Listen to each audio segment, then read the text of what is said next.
Padahal sebenarnya membaca itu ya tidak hanya teks, angin yang berembus juga bacaan kan. Kita harus membaca kenapa mendungnya tidak jadi hujan.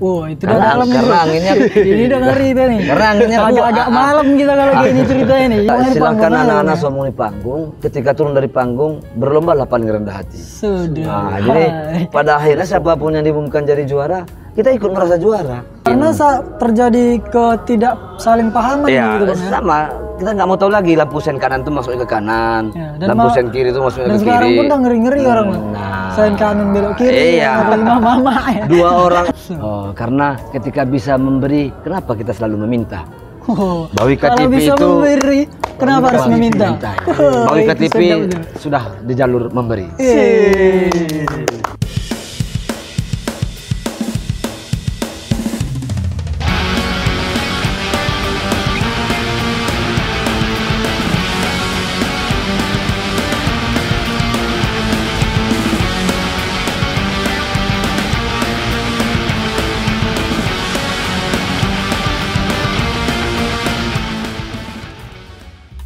Oke, halo kawan-kawan. Hari ini kita berjumpa lagi dengan seorang tokoh yang sudah melalang buana sih. Melanglang buana. So keren. Jangan malang melintang hilang jadi malang gitu. Melanglang buana di Sumatera Utara bahkan sampai nasional. Dan karya-karyanya pun juga udah terbukti kan? Terbukti telah meraih beberapa prestasi di Indonesia maupun kancah internasional Pak ya? Asia Tenggara lah. Asia Tenggara. Oke. Jadi Pak Hasan ini juga salah satu orang di Balai Bahasa Sumatera Utara Pak ya? Salah satu pegawai negeri. Ya, betul. Nah ini gimana ini Bang? Nah, Abang kerja sebagai Balai Bahasa, hobi juga di dalam sastra bahasa, itu gimana itu Bang? Perasaannya itu Bang? Sebenarnya Bang Abang dan Bang Amali, Balai Bahasa Provinsi Sumatera Utara memang sebagai UPT mengurusi bahasa dan sastra. Kebetulan memang aku dulu kuliah di Bahasa Indonesia di Universitas Negeri Medan. Kalau bahasa pasarnya nyambung sebenarnya pekerjaan itu. Nah, terakhir dia saling isi mengisi.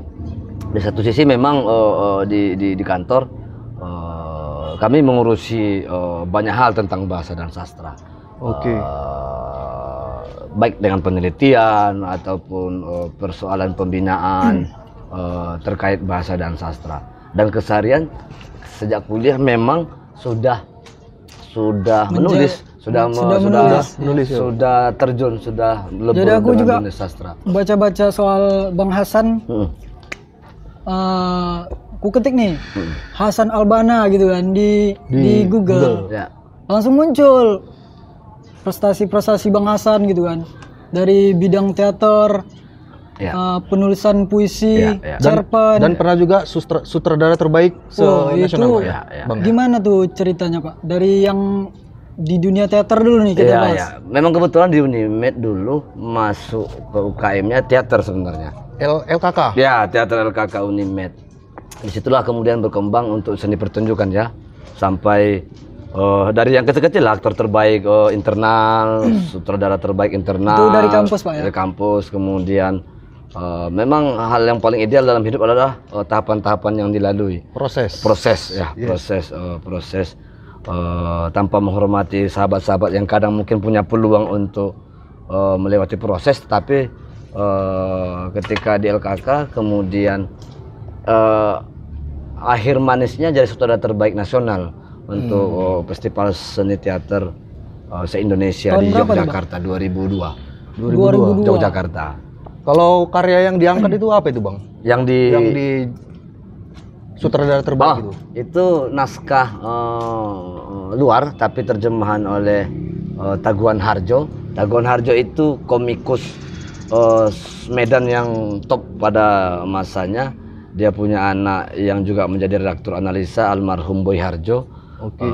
Diterjemahkan oleh, beruntung diterjemahkan oleh orang Medan naskah itu, karena beda rasanya diterjemahkan oleh orang Jawa misalnya, beda lagi. Jadi membantu sesombong-sombong saya pun mengatakan sutradara terbaik, saya terbantu oleh teks yang diterjemahkan oleh orang Medan. Orang Medan.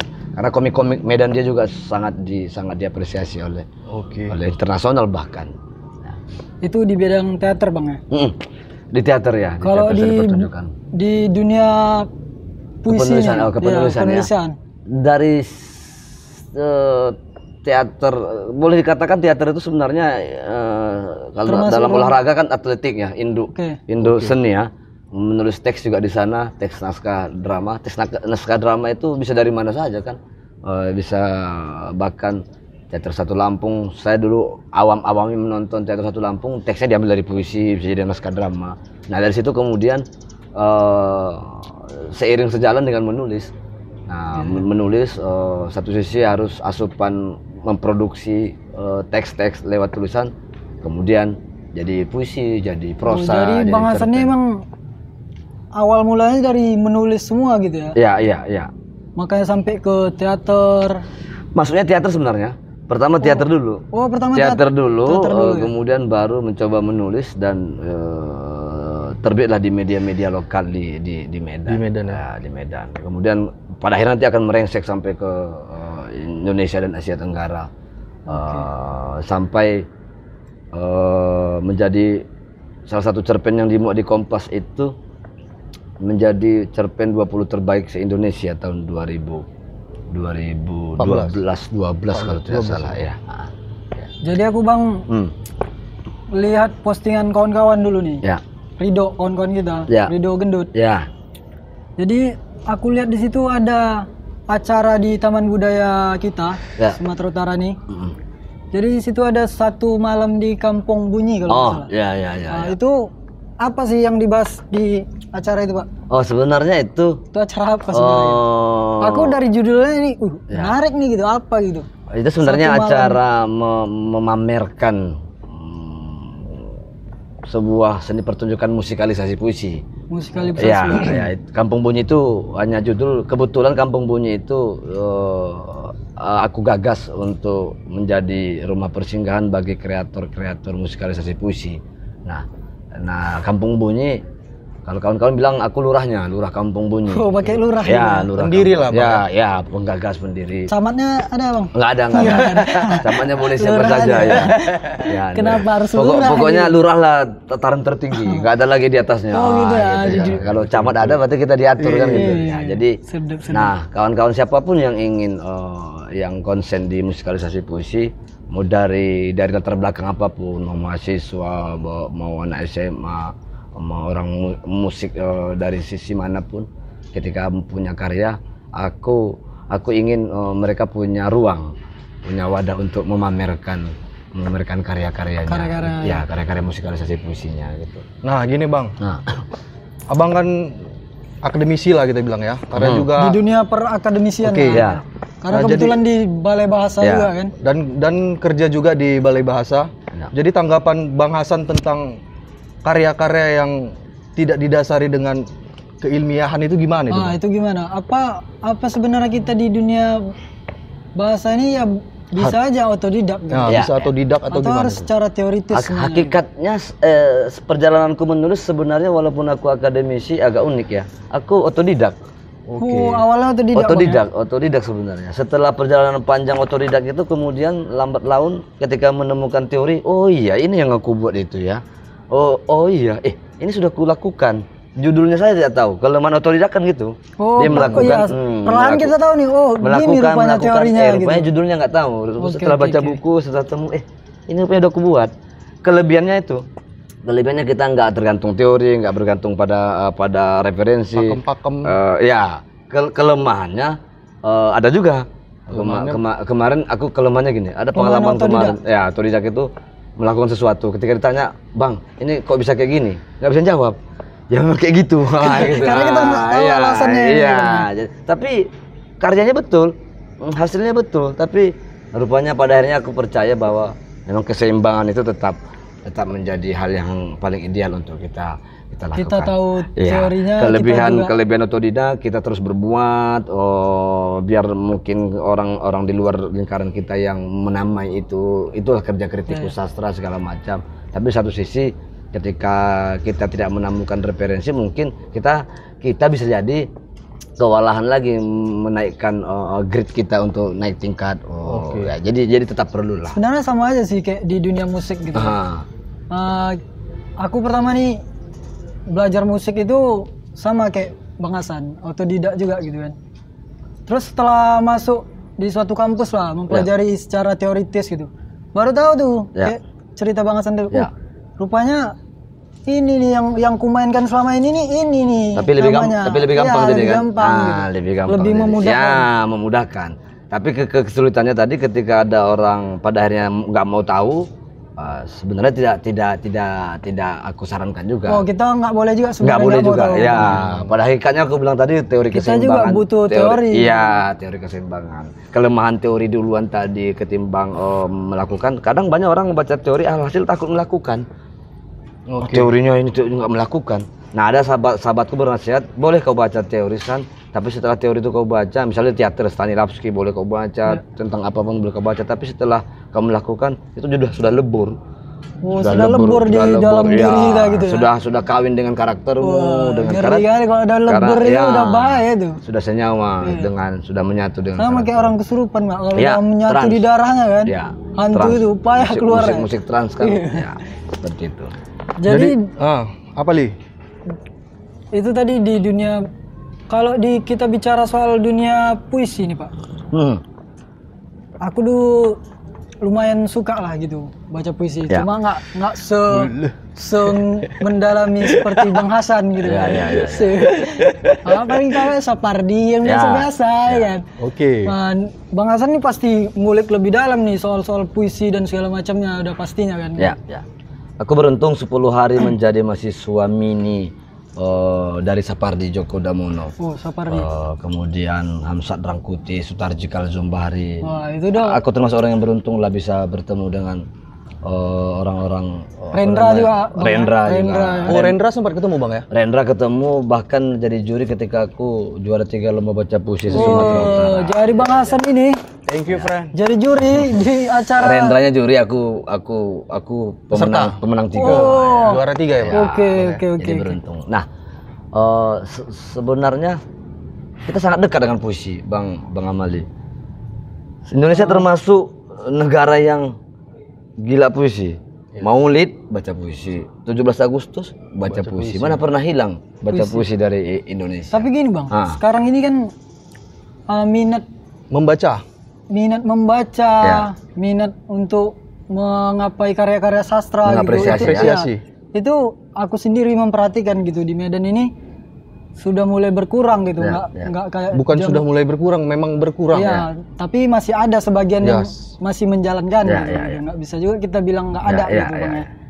Itu apa sih penyebabnya kayak generasi baru nih nggak mau nih mencintai puisi, nggak mau lagi baca buku yang betul-betul dari sumbernya gitu.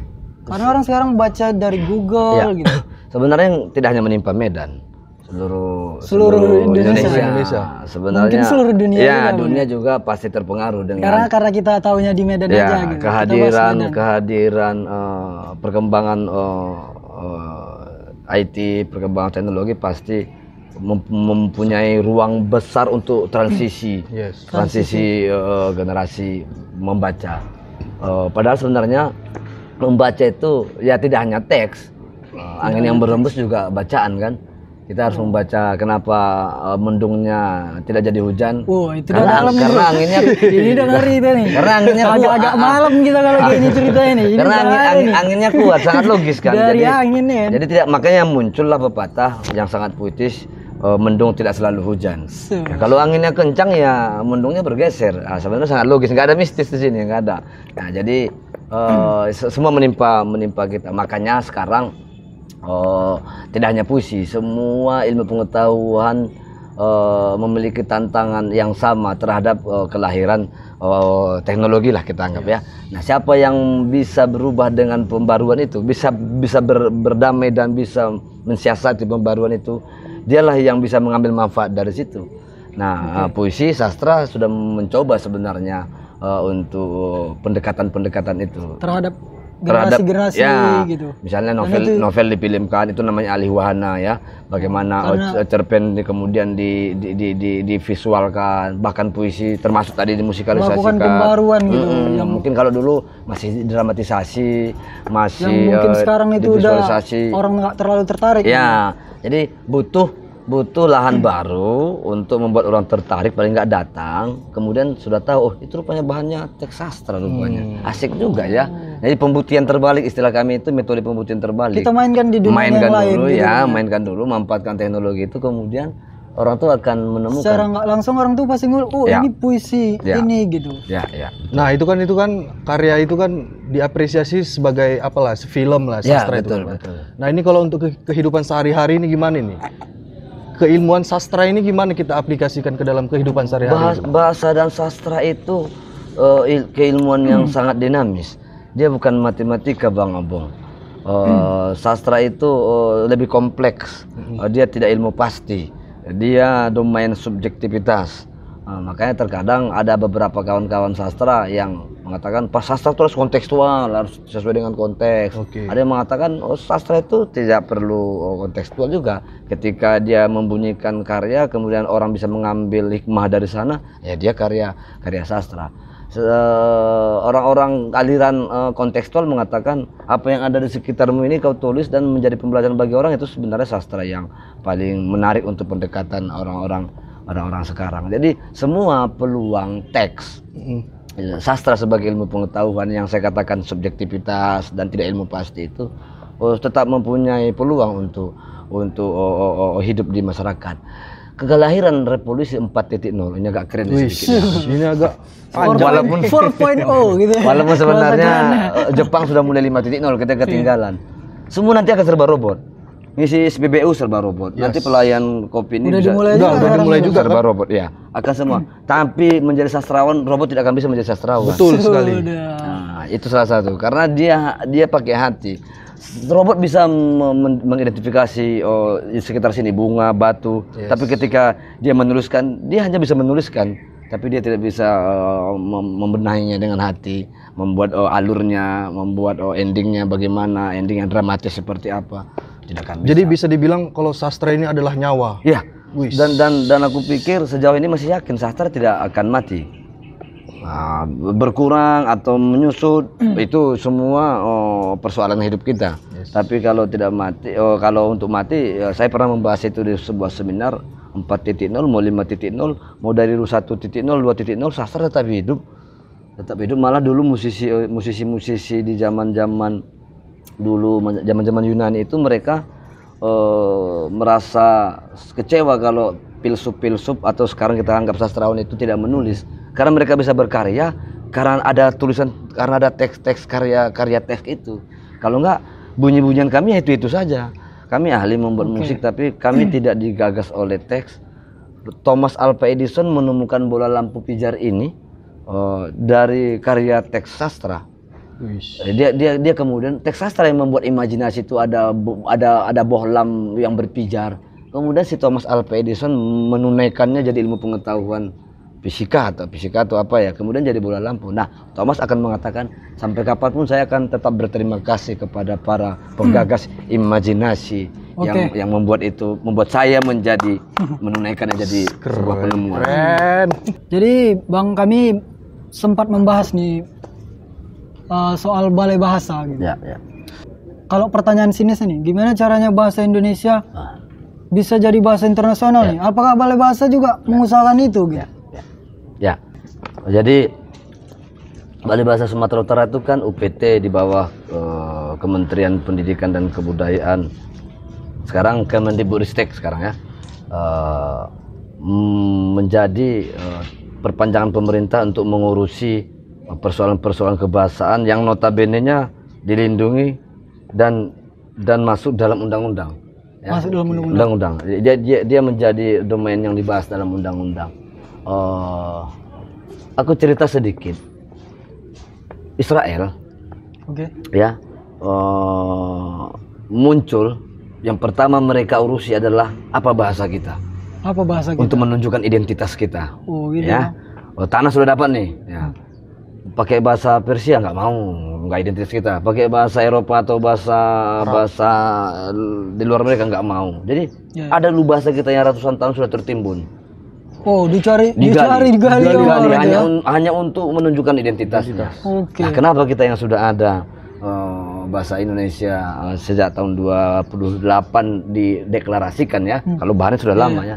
Kenapa tidak mau merawat itu dan menjaga itu sebagai cara untuk selain identitas kebangsaan, kemudian menjadi cara kita untuk menyaring kebudayaan luar. Nah, pertanyaan tadi sejauh mana balai bahasa sampai ke ranah itu juga nggak gitu? Ya, sampai ke ranah itu juga. Iya. Nah, kami sudah melakukan pemetaan bahasa daerah ya, bahasa daerah dulu. Kenapa bahasa daerah? Identitas kebangsaan yang kita anggap bangsa-bangsa kecil sebelum bersatu menjadi bangsa Indonesia. Oke, dari daerah-daerah ya, dulu kan ada Jong Bata, ada Jong Ambon, Jong Java. Kemudian bersatulah menjadi apa tanah kita, tanah air Indonesia. Apa bangsa kita? Ya bangsa kita bangsa Indonesia.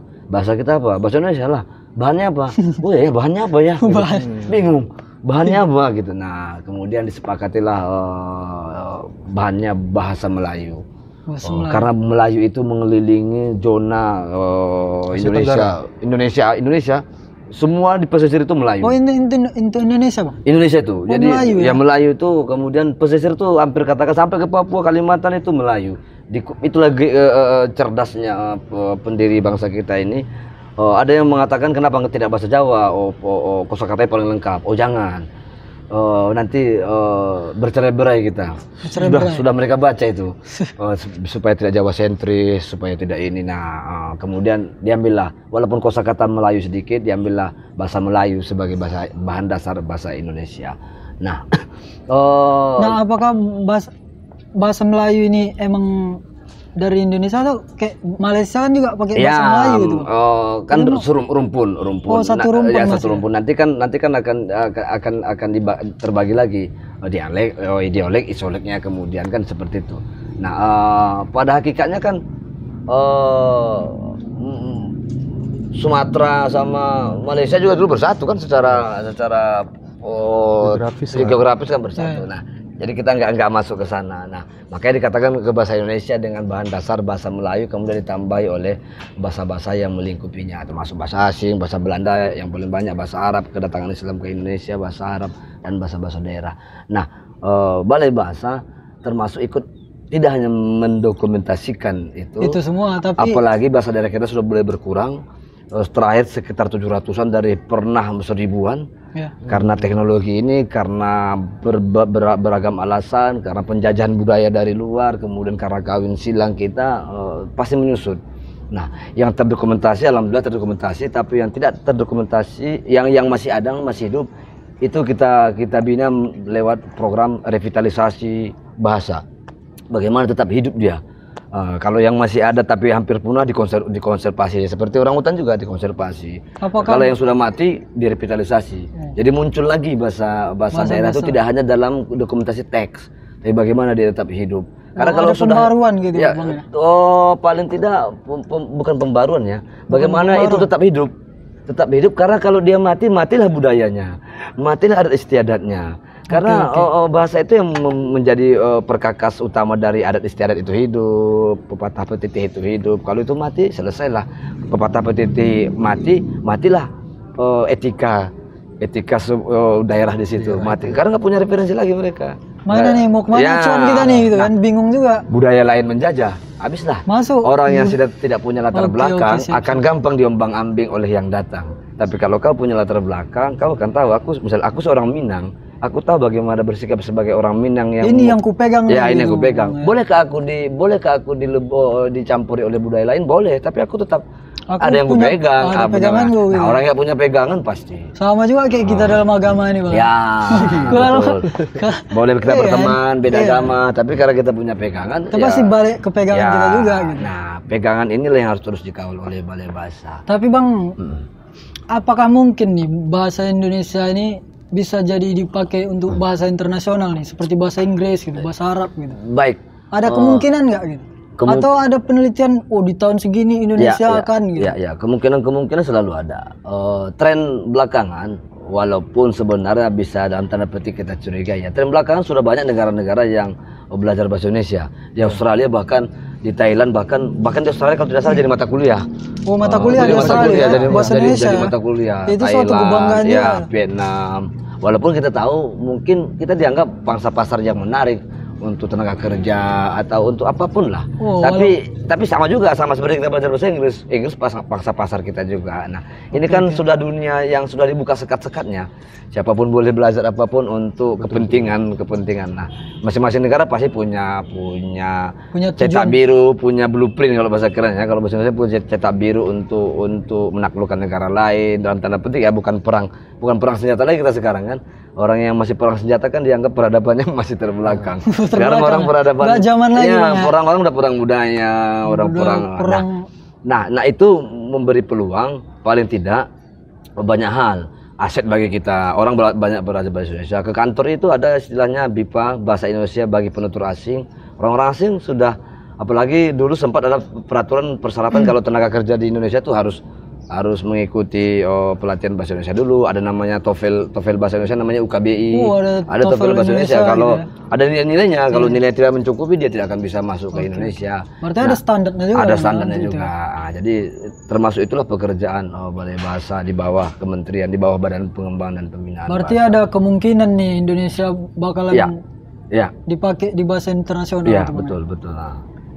Nah, kalau tidak salah ada salah satu stasiun televisi, saya lupa negara apa. Stasiun televisi di negara itu ada satu acara menayangkan bahasa Indonesia. Bahasa Indonesia ya? Bahasa Indonesia. Jadi lucu orang di bahasa Indonesia. Ya sama seperti kita juga berbahasa Inggris kan, pasti. Korea gitu kan, disuruh bahasa Indonesia agak ini juga. Pasti lucu juga karena kita juga berbahasa Korea, berbahasa Indonesia karena kita nggak bisa lepaskan dari bahasa ibu kita. Gitu, Bang Amal. Tapi memang ada orang nih yang emang betulan orang Indonesia tapi emang persis sekali kayak bahasa Inggris gitu. Itu bisa terjadi bisa, karena perubahan budaya bisa. Karena bahasa itu kan dinamis. Bahasa itu kan praktis. Ketika dipraktikkan terus ya pasti ada lah. Orang Indonesia juga ada yang jago bahasa Inggrisnya. Begitu juga sebaliknya gitu. Mana Frana, Bang? Nah, ini Bang. Kalau dari program-program Balai Bahasa nih, kalau kami lihat akhir-akhir inilah atau 5 tahun belakangan lah ini kan, lagi menggencarkan musikalisasi puisi. Nah, itu gimana itu, Bang? Prosesnya itu, Bang? Sebenarnya kalau musikalisasi puisi itu 15 tahunan ya. 15 tahun ya. Cuman kebetulan saya konsen di situ dari tahun 2006. Di Balai Bahasa karena saya pegawai 2005. Itu juga menjadi tadi kan ada bagaimana cara mempertahankan yang ada, kemudian bahkan menghidupkan lagi yang sudah mati, bahasa-bahasa tadi. Nah, kemudian itu untuk menyambut perkembangan zaman. Bagaimana zaman terus berkembang, bagaimana interdisipliner ilmu saling memasuki untuk saling simbiosis mutualisme, saling memanfaatkan. Nah, puisi kemudian dialihwanakan ke hal-hal banyak hal. Dulu di awal-awal dibacakan, kemudian divisualisasikan, didramatisasikan. Nah, kemudian muncul dimusikalisasikan. Bahkan ada lagi difilmkan gitu. Tapi musikalisasi menjadi menarik. Kenapa? Karena musik sebagai disiplin ilmu kawinan dari musikalisasi puisi itu, bahasa musik kan bahasa universal. Bahasa yang menyeluruh. Paling diterima. Nah, itu kami kemarin kami bahas juga tuh, Bang, sama Yogi. Jadi kenapa musikalisasi ini jadi gabung nih, musik dan puisi. Apa itu enggak ini gitu, vandal gitu, ditimpa gitu jadi. Nah, sebenarnya ini musik yang dimasuki puisi atau puisinya yang memasuki itu yang kami bahas. Sebenarnya sama kayak pacaran, sama kayak suami istri. Siapa yang duluan merli, siapa yang duluan diperli. Pada akhirnya bukan siapa yang duluan memerli atau siapa yang memasuki, siapa yang jadi dimasuki. Satu, Bang, gitu. Ya, bagaimana prosesnya itu kemudian bukan lagi aku Hasan, dia Siti misalnya, bukan lagi, tapi setelah muncul jadi kami jadi satu dia. Nah, kemudian ketika ada salah satu yang masih mengungguli itu belum kami. Oh, belum kami. Belum kami. Musikalisasi puisi dia itu belum satu. Ya, makanya sering saya bilang musikalisasi puisi itu tidak sama dengan musik tambah puisi. Oke, berarti nggak ada yang mendahului. Nggak ada yang satu sama mendahului. lain. Walaupun sebenarnya secara proses puisi yang memerli musik. Puisi yang memerli musik iya, ini. sebenarnya. Tapi ketika gitu sama seperti saya memerli cewek, aku yang dulu jatuh cinta kepadanya. Kemudian usahaku kemudian membuat dia akhirnya menerima cintaku. Tapi pada akhirnya ketika berjalan bersama, tidak akan pernah lagi diungkit kau yang suka sama aku dulu. Kalau itu diungkapkan gagal lah. Karena dia bahasanya udah kami nih, ya, bukan aku atau jadi kau lagi. Satu saat cewek itu kalau mengungkit atau ada yang tidak seimbang, ketika mengatakan akan kau yang suka sama aku, gagal lah itu. Gagal lah. Atau si laki-laki yang ngomong, ya? si laki-laki yang ngomong nggak cocok kau, gagal lah itu. Tapi ketika udah kawin, udah cocok, dia akan menutupi aib ini, puisi akan menutupi aib musik akan menutupi aib puisi. Atau bahasa positifnya, puisi akan musik akan menguatkan puisi akan makin meluaskan, berkolaborasi. Kalau saling menguatkan. Ya, kalau sahabat saya Erizon Koto bilang ketika kata berhenti, kekuatan kata berhenti meluaskan makna, musiklah yang kemudian menghamburkannya menjadi makna yang makin kuat. Nah, karena dia bilang kalau kata diputar balik hanya kemungkinannya tidak banyak. Batu misalnya, batu kalau diputar-putar, batu, ubat, tuba. Apalagi ya, ubat, apalagi buta, ya buta boleh. Tapi kalau do re mi fa sol la si do, berapa kemungkinan itu untuk dibawa? Banyak sekali. Nah, walaupun kata sahabat saya itu puisi itu kata itu sudah berbunyi. Kata itu sudah berbunyi. Kata itu pada hakikatnya sudah berbunyi. Nah ini Bang, sebagai penulisan puisi dan lirik itu ada nggak perbedaannya? Karena kami juga di dalam musik. Apa lirik yang puitis ini? Ya. Apa kalau aku udah bilang kau bagaikan ini itu puitis gitu? Ya betul. Atau menghamburkan analogi itu udah puitis gitu? Apa nih tolak ukur dikatakan puitis? Gitu? Ya. Ebit Giade. Lagu-lagunya puitis kah? Puitis. Rumput-rumput yang bergoyang gitu tanya pada rumput yang bergoyang. Kemudian Katon Bagaskara, Yogyakarta, lagu-lagu dia yang seperti sejenis itu puitis kah? Puitis. Bimbo Tuhan. Ya, puitis kah? Puitis. Apakah itu musikalisasi puisi? Oh tidak. Oh nanti dulu. Belum tentu. Nah, walaupun ada lagu Bimbo yang memang ditulis oleh Taufik Ismail, sastrawan terkenal, tapi itu dipesan oleh Bimbo. Saya langsung konfirmasi A1 ke Pak Taufik Ismail ketika saya diundang bermalam dengan dia 10 malam dengan Taufik Ismail. Saya menanya, Pak Taufik, itu yang dinyanyikan Bimbo karya Bapak sudah jadi puisi duluan atau dipesan? Oh, ada yang dipesan, ada yang sudah jadi. Sajadah panjang termasuk sudah puisi. Jadi kalau sajadah panjang itu berarti musikalisasi puisi. Udah jadi dia sebenarnya puisinya. Udah puisi diminta oleh Bimbo. Kemudian Bimbo tertarik, buatlah puisi buatlah lirik lagu yang tentang ini. Makanya ada anak bertanya pada ayahnya, buat apa? Ditulis Taufik Ismail. Nah itu bukan musikalisasi puisi. Jadi beda. Kalau musikalisasi puisi, bahan baku pertamanya teks puisi. Teks puisi. Nah kalau membuat lagu, dari awal kan sudah diniatkan untuk menuliskan lagu. Sementara penyair itu tidak pernah dari awal tuh, aku buat puisi lah biar dimusikalisasikan. Nggak pernah tujuannya itu Bang. Saya buat puisi menjadi puisi gitu ya. Makanya suka hati dia mau panjangnya 2 km. Sama juga kami yang main musik aku buat musik untuk puisi. Atau aku buat lirik lagu lah biar nanti dianggap penyair. Enggak pernah kan? Enggak pernah. Dia tetap atau aku nanti lirik laguku jadi dimuat di Kompas gitu kan. Jadi karya puisi. Sama seperti itu. Nah, itu beda. Tapi aku baca-baca juga Bang, kayak zaman dulu tuh kayak musisi Chrisye gitu.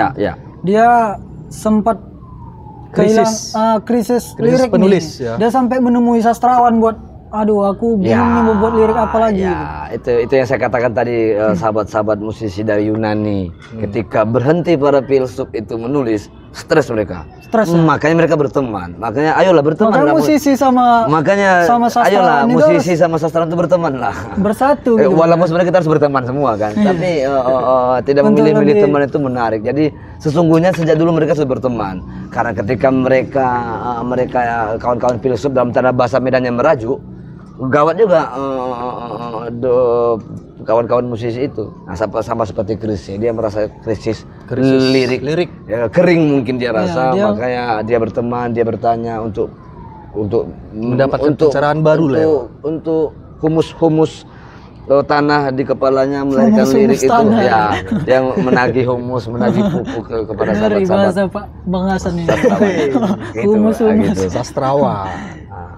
Nah Bang, kenapa karya-karya Bang itu dimuat di salah satu banyak media lah kita baca ya. Nah mereka tertarik itu karena apa itu Bang? Ya, beda redaktur, beda koran, beda pasti versi, beda selera ya. Nah itulah kita ikro yang membaca, bisa ikro, bisa melempar aja. Dan ketika mereka tertarik, itu sebuah hal yang menarik dalam diri penulis, karena kerja pikir dan rasanya kemudian dibaca oleh banyak orang, terlepas ada yang mengerti atau ada yang tidak mengerti. Sama seperti kehidupan ini, ada juga yang tidak kita mengerti, ada yang mengerti. Masih ada orang yang bingung, masih menarik sih. Takutnya dia nggak bingung, ngerti tidak, nggak ngerti juga tidak bisa. Nah, itu kita harus, itu kacau kita ya. Gitu. Tapi kalau masih bingung aku, itu masih ada kehendak ada untuk masih ada hidayah itu.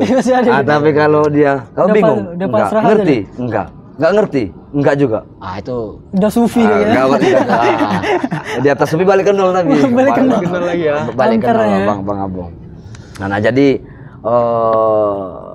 pasti banyaklah redaktur itu membuktikan betapa bahwa teks sastra masih penting di masyarakat kita. Masih banyak ruang, berkurang ya, tapi masih banyak ruang. Berkurang ya itu hanya sebagai berkurang itu membuat celah yang lain, saya pikir muncul. Itu sudah sifat naluri manusia. Terkunci di sini, dia akan mencari celah yang lain. Nah, siapa yang berhenti mencari celah itu ya jadi dinosaurus saja, hanya dikenang tinggal tulang belulang. Ya kan, dinosaurus itu kan nggak mampu berevolusi dengan perubahan zaman. Yang berhasil itu buaya, ular, gajah. Walaupun mengecil bentuknya, ular kehilangan kaki, tapi dia tetap hidup. Buaya tetap hidup. Sementara yang lain hanya dikenang tulang belulangnya saja. Karena dia nggak menerima perubahan. Ya, atau tidak sanggup. Atau tidak sanggup. Pelajaran yang bagus juga itu. Kalau tidak, makanya kalau ada kawan-kawan yang tidak bisa, jadi dinosaurus saja lah. Gitu. Jadi dinosaurus ya, makanya dunia terus berubah Bang ya. Makanya ular, gajah, buaya itu kan bagi kita, bahkan bagi anak-anak kita kan binatang yang termasuk mengagumkan.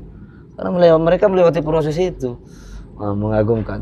Bagiku itu lebih mengagumkan ketimbang dinosaurus itu. Bahkan bisa jadi kita merasa dinosaurus itu enggak nyata kan. Fiktif. Tapi ketika kita lihat buaya yang dulu besarnya, gajah yang dulu besarnya di ilmu pengetahuan, di dokumentasi, kita percaya karena masih ada barbutnya. Nah, sementara yang lain itu stop sampai di situ, sampai di tulang belulang. Jadi dari cerita-cerita fiksi ini Bang, gimana cara orang untuk membuktikan ini sebenarnya bukan fiksi gitu? Ya. Sebenarnya kejadian pembuktian kebenarannya ada sebenarnya. Gitu. Baik, saya ungkap tadi yang ini ya. Novel berjuta-juta dari Delhi. Dia dalam novel itu menceritakan Tuan Belanda pengacara itu berdiri di beranda gedung apa gitu. Nah, itu nanti kita catat. Ada catatan di belakangnya. Novel sejarahnya, gedung itu rupanya dimaksud gedung yang di samping hotel Danau Toba. Iya. Ada bangunan tua situ kan. Itu yang kita percaya kan. Tapi adegan-adegan itu belum tentu. Karena kita nggak bisa membuktikan. Iya, tapi yang barang bukti fisiknya, Bank Mandiri yang di lapangan Merdeka itu rupanya hotel, atau hotel sekarang Dharma Delhi itu rupanya tempat pertemuan Belanda. Itu nggak fiksi kan secara setting. Tapi kejadian peristiwa alur plotnya itu kita nggak bisa menjamin itu nyata atau tidak nyata. Makanya ketika masuk dia ke lorong fiksilah dia. Gitu dia. Nah, ini kan balik ke fiksi novel, kan banyak juga fiksi nih. Ya, novel itu ya fiksi pasti. Novel ya kan. Nah, ketika dikaryakan ke film, banyak pembaca novel itu tidak dapat itu nyawa di novel itu. Iya. Nah, itu gimana? Tersampaikan gitu. Tidak tersampaikan gitu. Saya agak kasih garis ya. Untuk Indonesia sering terjadi. Sering ya. Untuk novel, untuk film-film luar mereka yang lumayan berhasil. Untuk menyampaikan pesan-pesannya. Kita gini aja dulu. Film Saur Sepuh di acara Sandiwara Radio, ketika difilmkan kita merasa marah. lebih enak yang di sandiwara, yang di radio ketimbang yang kita gagal memindahkan. Karena imajinasi orang tuh nggak kayak gini, dipatahkan gitu. Iya, nah berarti ada miss di antara dunia teks kita dengan sama dunia imajinasi orang tuh untuk kita gagal memvisualkan menjembatani visual imajinasi pembaca dengan visual yang diinginkan mereka. Makanya berarti emang banyak kesalahan yang terjadi, Bang. Iya, jadi kita tapi belakangan kan mulai muncul, mulai ada keberhasilan. Contoh, oke lah kita anggap Laskar Pelangi. Yang sukses itu kayaknya kapal Van der Wijk itu, ya, karyanya Buya kapal Hamka. Van der Wijk, kemudian Laskar Pelangi juga. Bisa dikatakan kita membaca novelnya walaupun masih tetap lebih menangis membaca novelnya, tapi ketika membaca filmnya iya ya gitu. Dapat juga. Ya, jadi mereka berhasil memindahkan imajinasi ketika orang membaca tuh ke film, walaupun tidak semuanya kan karena tebal sekali itu. Itu yang saya baca di buku Proses Kreatif Riri Reja dan kawan-kawan sama Mira Lesmana ketika memfilmkan Laskar Pelangi. Oke Bang, kita balik ke musikalisasi lagi nih Bang. Ya. Karena ini kan lagi ada program lah ini ya. Ya. Ini apa yang diangkat nih Bang? Ini kan lagi program untuk nasional ya. Nah ini gimana ceritanya dari awal nih Bang? Tadi ketika saya katakan bahwa muncullah pembinaan bagaimana puisi ini bergerak terus, musikalisasi puisi termasuk balai bahasa merupakan itu menjadi program tahunan, kalender tahunan yang paling digemari oleh anak-anak SMA. Bahkan anak-anak SMA dari sepanjang yang saya mengikuti saya anggap cerdas-cerdas. Pada hakikatnya kita cerdas-cerdas ya. Pada hakikatnya kita cerdas-cerdas seluruh Indonesia. Bayangkan setiap tahun ada 33 penampilan yang kita ini kan. Nah untuk Sumut, alhamdulillah 2011 pertama kali kita menjadi juara nasional. Itu jurinya Sujio Tejo, kemudian Ulis Tiga Rusadi, kemudian dari sastrawan Iman Soleh. 2013 kita juara lagi, juara nasional, termasuk Aceh Jam Nur. Ya, 2014 prestasi Bang Hasan. 2014 itu SMA 1 Binjai, ada sahabat saya sekarang gondrong juga, Wahyu namanya. Itu juara 3 nasional 2014. Orangnya di belakang nih. Iya, itu sahabat terbaik saya juga itu. Sahabat terbaik ya. Makanya dia ngikuti saya, gondrongnya gitu. Nah 2015 kita gagal, 2016 aransemen terbaik di Indonesia, 2017 kita juara Harapan 1, 2018 kita pertama kali mengutus di luar Bidang, di luar peserta di luar Medan, Binjai, Deli Serdang, itu dari Tanah Karo. Kita mulai meluaskan karena kita melakukan workshop di sana, bengkel, dan masih meraih juara Harapan. 2019 kita gagal, 2020 untuk pertama kali karena Covid jadi digital kita juara 3, kemudian 2021 kita sedang mempersiapkan dan perwakilan Sumatera Utara itu SMA 2 Binjai dan Santa Maria Kabanjahe. Iya.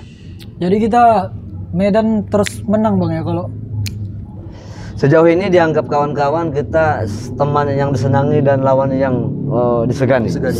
Ya. Teman yang disenangi dan karena setelah sampai di sana itu saya selalu mengatakan kawan-kawan, ayolah sombongnya di panggung aja lah. Silakan anak-anak sombong di panggung. Ketika turun dari panggung berlomba lah paling rendah hati. Sudah. Jadi pada akhirnya siapapun yang diumumkan jadi juara, kita ikut merasa juara. Jadi siapa yang nggak ikut merasa dia juara berarti memang belum selesai ranah, belum selesai pelajaran, mata pelajaran kapan dia sombong, kapan dia rendah hati itu. Wah, gitu. Jadi dia menganggap kompetisi di luar itu Bang ya. Padahal kita berkompetisi ya di panggung. Iya di panggung. Gitu, makanya dikasih Tuhan. Kita di agama dilarang sombong kan. Tapi kalau bahasa saya sombong silahkan. Tapi ada jalurnya. Tempatnya. Panggung, sombong lah. Buktikanlah kesombonganmu. Ketika turun, buktikanlah kerendahan hatimu bahwa kau tidak lebih dari apapun. Hasan Albana. Itulah yang dilakukan Bang Hasan ini aku perhatikan gitu. Iya. Jadi sama kawan-kawan nasional pun itu makanya disegani dalam tanda petik disegani karena itu. Bagaimana anak-anak itu habis panggung, mereka ngejim bahasa istilah musik ya, ngejim ya. Jadi ketika makin banyak anak-anak yang ikut ngejim malam-malam, ketika besok bahkan pernah kami buat panitia bingung ketika diumumkan pemenang semua bersorak. Bingung panitia yang mana yang tadi yang menang itu gitu. Pernah kami buat kejadian gitu. Oh, bingung panitia. Boleh tanya Wahyu itu pernah kami buat. Semua senang ya, Bang ya. Juara sekian. Semua bersorak. Panitia yang mana sih yang menang gitu kan. Saking berhasilnya lah saya buat bahwa itu harus lebur anak-anak. Festival ini hanya bagian ujian kecil untuk membuat kita menjadi manusia yang bernilai setelah keluar dari fase pendidikan. Karena di luar sana kehidupan kita adalah soal menang kalah yang diatur oleh Tuhan. Kehilangan uang itu kalah. Ya di festival pun abang dilatih sudah ada frame-nya, nggak terima, apalagi dalam kehidupan nyata. Di festival udah ada loh regulasinya. Sampai tanggal sekian berlomba, tanggal sekian akan pengumuman. Siap-siaplah kau menang dan siap-siaplah kalah. Jelaskan tanggalnya. Nah kalau di luar kehidupan festival mana ada tanggalnya? Nggak tahu kita kapan kehilangan kekasih, kehilangan orang tua, kehilangan uang, kehilangan momentum, dipecat dari pekerjaan. Nah kita tidak latih di festival, bagaimana Anda jadi kuat? Jadi itu jadi ajang filosofi sebenarnya kita, Bang, ya? Banyak orang yang tidak ngerti soal itu. Banyak orang yang hanya festival saja. Pada sesungguhnya anak-anak diajari itu ketika kau kalah tersenyumlah. Nah, ketika kau menang, ketika kalah belajarlah memeluk temanmu yang menang itu. Oh itu suatu kerendahan hati ya. Belajarlah. Sebenarnya efeknya juga ketika menang, kau kalah, kau peluk langsung dia. Dia nggak bisa juga sombong di depanmu. Nggak mungkin, tapi ketika kau datang, pasti dia juga, oh iya, support. Selamat ya, bilang iya, pasti nggak mungkin dia sombong lagi di depan kita. Karena dia merasa, oh ini kawanku juga nih. Ya, karena kita memang berjiwa besar. Keren, berjiwa besar itu. Keren kau bilang kan, enggak lah katanya. Jadi enggak katanya kan sebenarnya itu. Nah, semakin dini itu kita ajarkan ke anak-anak kita, saya pikir semakin payah kita berantem di luar. Bahasa Medannya berantem, makin tidak suka kita bertekak. Akan jauh kita dari kata chaos dalam pertemanan, dalam kehidupan lah. Nah untuk karya yang diangkat nih Bang tahun ini apa kira-kira yang diangkat nih Bang? Tema apa? Oh kalau karya-karya puisi kan yang panitia pusat yang mengirimkan. Oke, itu udah dikasih ya. Tapi trennya saya baca 2 tahun ini itu juga bagian dari mensiasati perubahan zaman ini. Anak-anak sekarang kita kan bisa mendeteksi anak-anak sekarang sukanya apa sih. Musik itu di telinga kan sebenarnya pekerjaan singgah 3 menit 4 menit ya kan, 3-4 menit 5 menit paling lama kan. Nah kemudian bahasa awam sekarang dari musik-musik indie itu anak-anak sekarang suka musik-musik senja. Musik senja, filosofi kopi. Pintar juga panitia memilih puisi-puisi yang pendek untuk di aransemen anak-anak. Walaupun bukan berarti makin pendek makin mudah ya. Tingkat kesulitannya tetap sama. Saya pikir panjang mau pendek tingkat kesulitannya tetap sama. Tidak berubah. Bahkan bisa jadi yang pendek itu kesulitannya malah lebih dari proses kreatif kami ya. Yang pendek itu malah masih pengen mau nih. Rupanya enggak cuma 3 menit, cuma 4 menit. Nah, bagaimana kita sama seperti kultum kuliah 7 menit. Bagaimana dalam kultum itu semua sesi itu bisa masuk, semua ilmu itu bisa masuk. Kan kreator, ustadznya sebagai kreator harus pandai menyusun topik-topik itu. Itulah sekarang 2 tahun ini terjadi. Mensiasati COVID ini dengan lomba musikalisasi puisi digital. Kita membuat video, kemudian kita kirim, dan itulah yang diadu di Jakarta gitu. Jadi Bang, yang aku tahu nih soal seorang sastrawan gitu. Dia mungkin bisa menulis puisi gitu. Ya. Tapi dia belum tentu bisa membacakan puisi itu dengan baik gitu. Biar tersampaikan nih. Baik. Itu apakah kalau Bang Hasan sendiri apakah bisa juga membacakan puisi dengan baik, terus bisa menuliskan juga, atau cuma menulis puisi gitu? Ada memang sastrawan yang memang tugas sastrawan nggak membaca sebenarnya. Oh, sastrawan bukan membaca puisi, Bang ya. Tugas sastrawan itu sebenarnya menulis ya, memproduksi teks. Karena kreator pembaca ada lagi kan, itu sudah seni pertunjukan. Tetapi untuk Indonesia ada sastrawan yang bisa membaca karya-karyanya menarik dan dia juga pembaca puisi, dia juga penulis puisi. Ada sastrawan yang memang tidak bisa gitu, membaca ya. Ada juga sastrawan yang tidak bisa membaca. Ya, kayak Gusmos gitu. Puisi-puisi Gusmos lah gitu Bang. kalau orang yang lain nih yang baca gitu, aku nggak pernah dapatin, nggak dapat, harus Gusmus yang baca. Betul. Padahal kita merasa dia baca biasa aja kan. Biasa aja gitu, tapi dapat nih, kena nih. Gitu. Makanya saya sering bilang tuh ngekik kawan-kawan kalau lomba baca puisi, bisa nggak kalian nggak usah marah-marah baca puisi. Semua puisi kok marah-marah. Padahal puisi tenang, itu, gitu. bahkan puisi dari penyair yang sama pun bisa beda tafsirnya. Aku Khairil Anwar beda dengan misalnya Isanya Khairil Anwar. Kenapa orang bacanya sama? Teks-teks yang berbeda kenapa bacanya sama? Padahal maknanya sudah berbeda. Alat ujarmu boleh sama. Ya sama kayak pemain film kan. Ketika dia aktor utama di film ini, ketika dia aktor utama di film sana kok bisa berbeda? Kenapa dibaca puisi tidak bisa berbeda? Nah itu sering saya kick teman-teman. Kalau untuk pembaca puisi Bang, siapa yang bagus nih menurut Abang di Indonesia? Indonesia ya termasuk Wes Rendra. Dia itu memang pembaca puisi. Pembaca puisi dan penulis puisi. Ya, dia pembaca puisi, termasuk pembaca. Kalau Khairil Anwar Bang, membaca juga dia tidak dikenal sebagai pembaca puisi. Ya, karena dia memang terkenalnya setelah meninggal dia. Ya, jadi dia meninggal muda kan 27 tahun dan dia menghabisi kejayaannya itu di teks. Tapi Wes Rendra termasuk. Wes Rendra terbaik Bang ya. Sama seperti tadi Gusmus, Taufik Ismail pun kalau dibacakan orang lain belum tentu enak. Harus Taufik Ismail yang baca baru dapat. Nah, jadi ada jenis-jenis penyair yang seperti itu gitu. Nah, Bang, ini setiap sastrawan ini kalau ku baca-baca lah ya. Dia lebih galak di era-era 70, 80. Kenapa di era sekarang di 2020-an inilah kita bilang? Nggak galak lagi. Sekejam itu lagi kata-katanya gitu. Itu karena faktor apa itu, Bang? Saya pikir di fase-fase sulit siapa yang berani bersuara selalu pasti galak lah. Pada zaman-zaman sebelum kemerdekaan. Berarti tidak hanya masalahnya kesulitan ini. Iya, tidak hanya sastra. Musik juga gitu, Bang. Iwan Fals misalnya, kenapa di masa terkunci dia sangat bersuara, tapi kenapa setelah reformasi malah Iwan Fals malah dia menyanyikan lagi balik. Ku menanti seorang kekasih. Udah muncul lagi. Nah, ketika diwawancara dia, Bang Iwan kenapa nggak protes lagi? Nah, sekarang udah banyak orang protes, ngapain juga lagi? Oh, itu alasannya. Ya, saya kembali ke lagu-lagu cinta saja udah. Semua sudah bisa bersuara. Dulu waktu nggak ada yang bisa bersuara, saya bersuara, makanya dianggap hebat kan. Makanya ketika dilakukan oleh kaum minoritas, biasa kaum minoritas itu lalu sebenarnya melakukan sesuatu pasti hebat. Ya, manusia 1% katanya. Nah, ketika dia melawan arus, terlepas melawan arusnya positif atau negatif, pasti booming, pasti viral ya kan.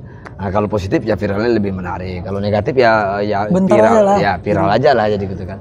Nah, sebenarnya itu. Jadi bukan soal galak tidak galak, tetapi bagaimana konteksnya itu kemudian tidak hanya sastra, musik, bidang-bidang yang lain juga seperti itu. Terus apa nih Bang yang keresahan Abang soal bahasa gitu? Atau banyak yang sebenarnya mau Abang sampaikan nih? Sebenarnya selama ini kita salah nih. Bilangkan sesuatu ini gitu. Karena aku sering juga Bang Hasan bilang kayak gitu kan. Banyak tata-tata bahasa kita sebenarnya yang salah nih gitu. Saya sering di kantor termasuk kantor kan kami punya saksi ahli bahasa terkait kasus-kasus kasus-kasus ITE. Imbas dari ITE ini, pencemaran nama baik, segala macam.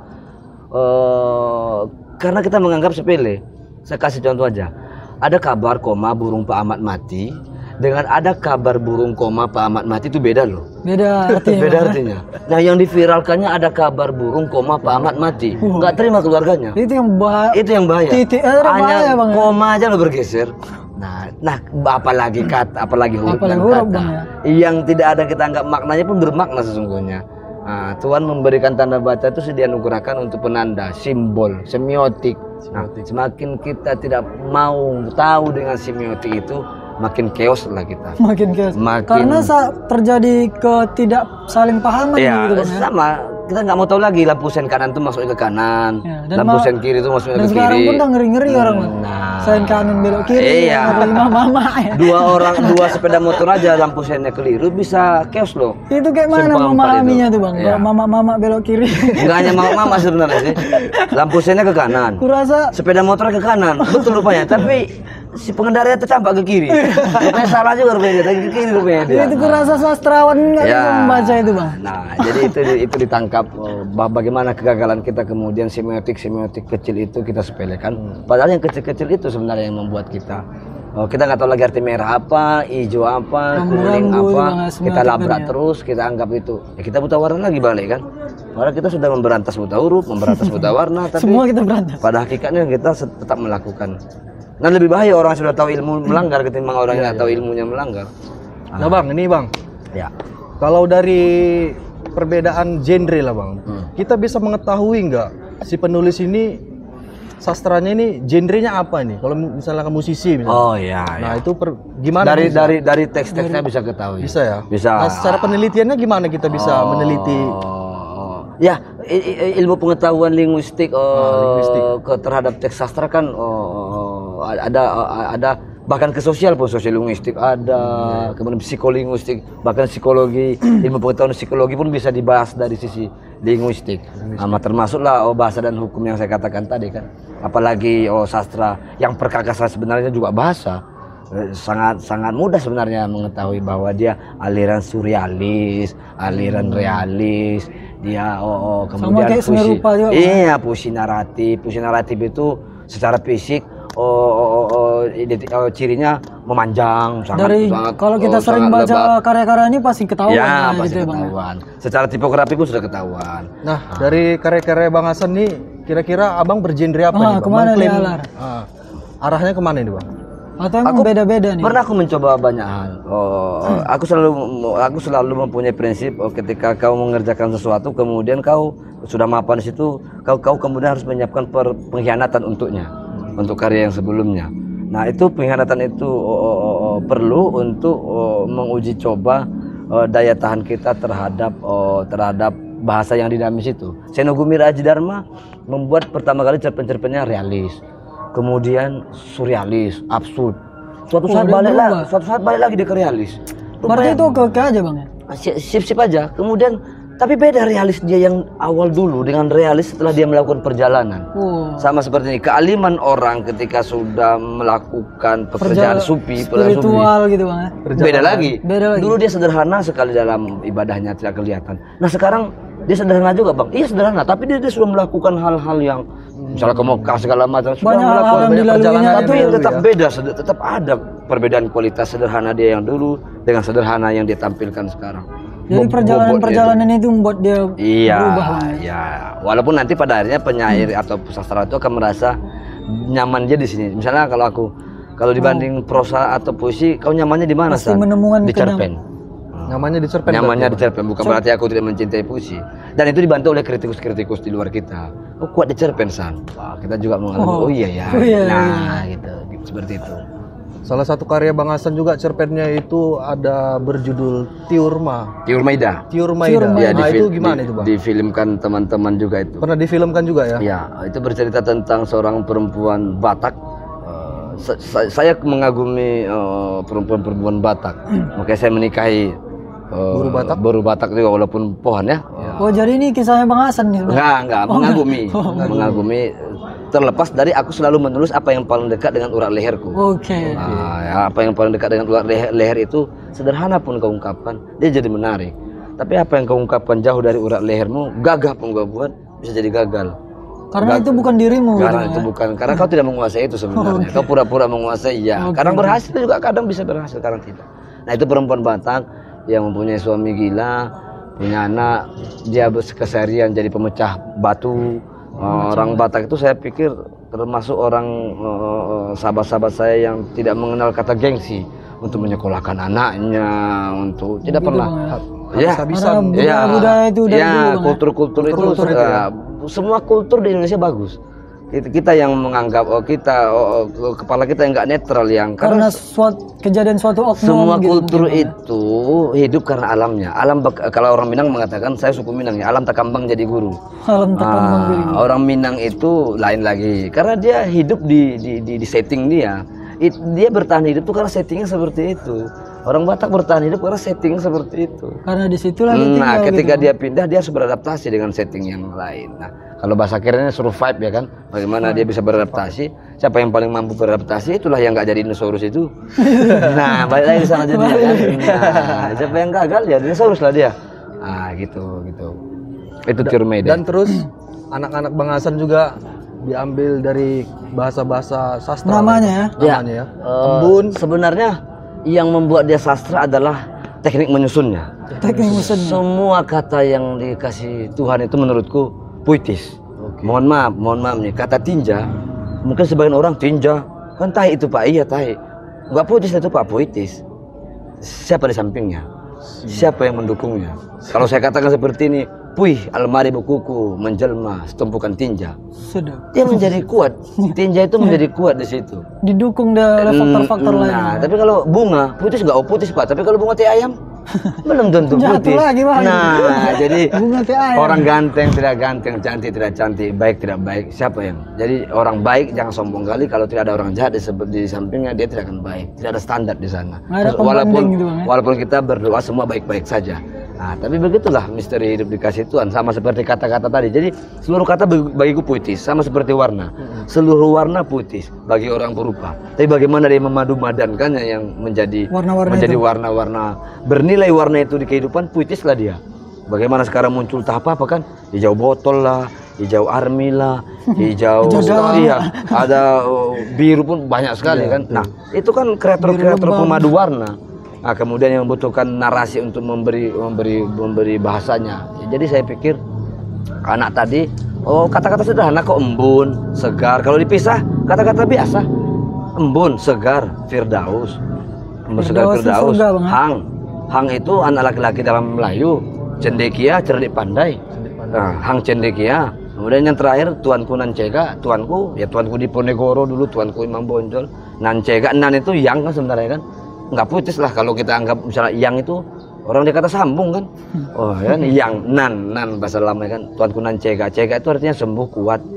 Nah, jadi kemudian bagaimana teknik mengawinkannya, lahirlah dia. Kalau dikatakan orang puitis, sama kayak makanya dia jadi puitis. Sama kayak puisi tadi kan, kemampuan kreator sastrawan mengukur makna, memapaskan makna, mengawinkan, menyandingkan, baru kemudian mengawinkan secara utuh. Jadi puitis lah dia.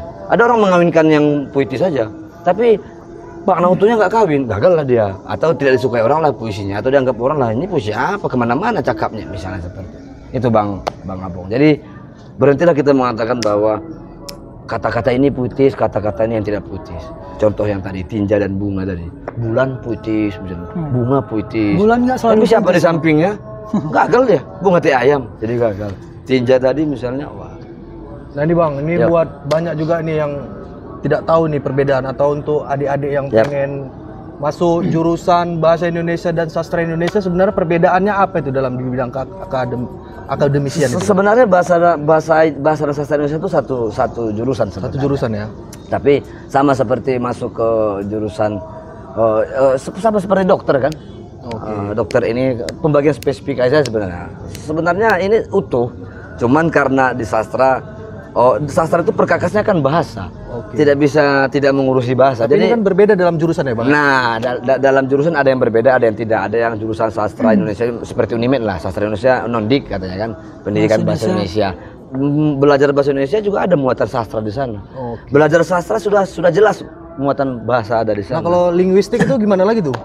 Ya, linguistik itu sastra itu saja karena perkakasnya bahasa, mau tidak mau berurusan dengan linguistik. Berurusan dengan perangkat-perangkat bahasa. Jadi nggak bisa itu sastra itu nggak mau tahu aku dengan tanda baca, tidak bisa sebenarnya. Tidak bisa.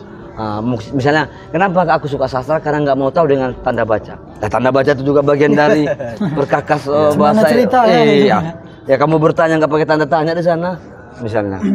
Misalnya kalau tanda tanya SD kan,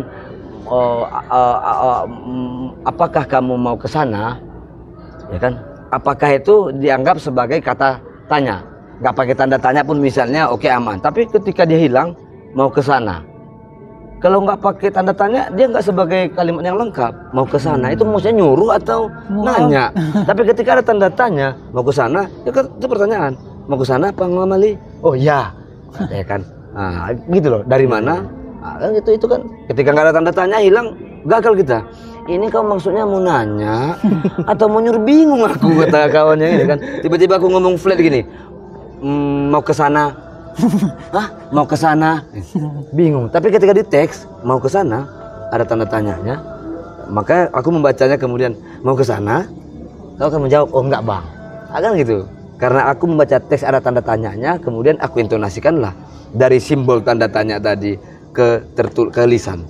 Mau ke sana? tapi kan dalam kehidupan sehari-hari kan kalau kita chattingan lah kan, nggak pakai tanda tanya. Yang banyak kesalahannya itu lebih ke di chat itu. Sebenarnya boleh Kak. Jadi bahasa Indonesia yang baik dan benar itu bukan berarti kau di chat juga, kita di chat juga harus formal. Gini, MC bilang bahasa Indonesia kan.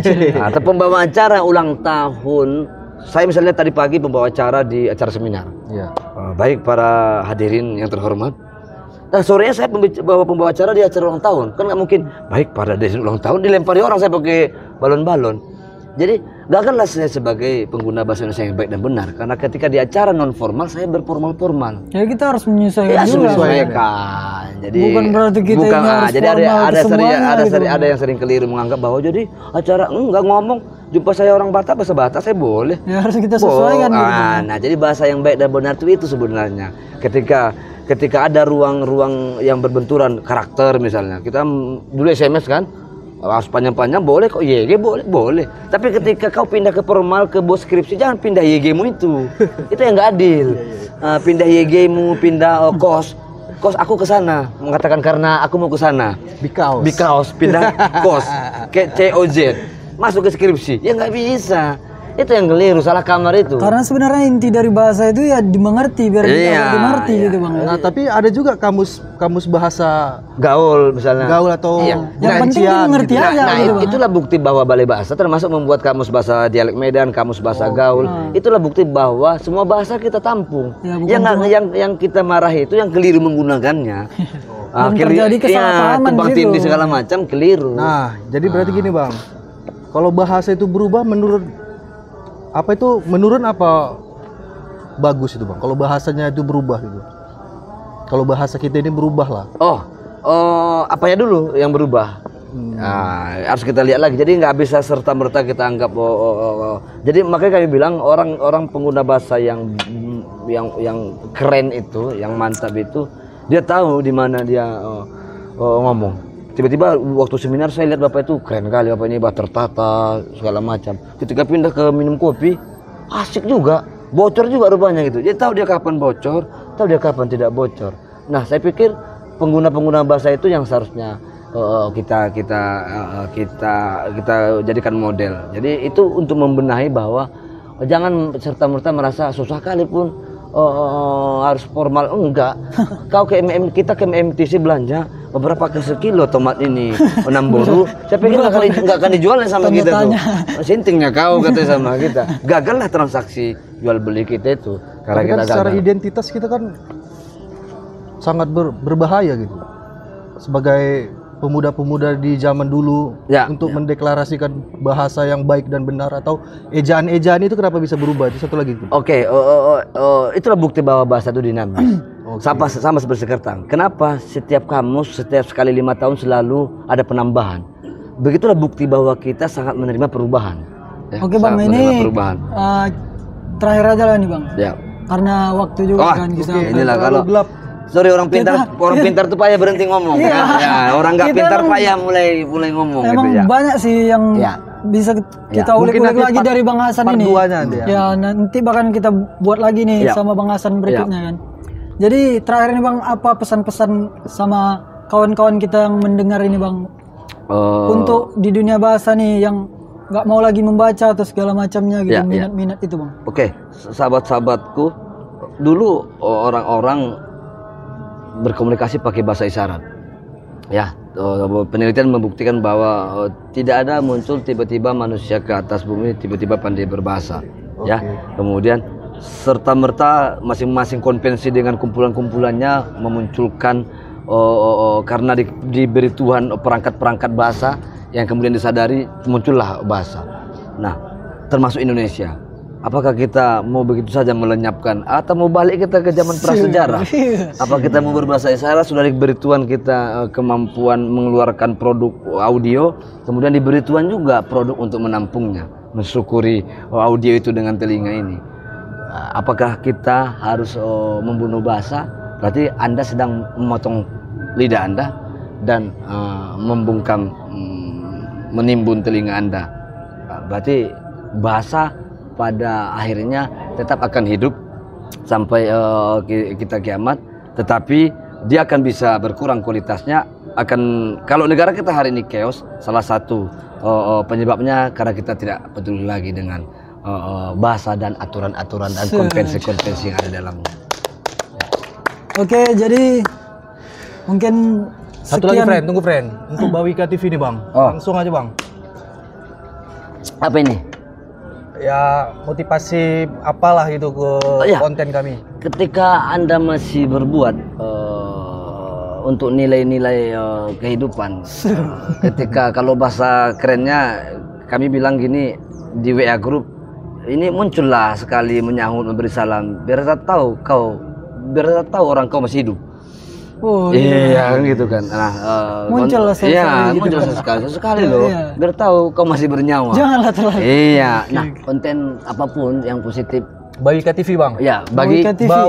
Bawika TV hadir mudah-mudahan memberi nilai bagi kehidupan. Karena ketika bisa memberi, kenapa kita selalu meminta? Bawika TV bisa itu memberi, kenapa harus meminta? Bawika TV sudah di jalur memberi. Oke. Keren. Sip. Thank you Bang Hasan. Ya, siap. Dah. Sampai jumpa di percakapan berikutnya.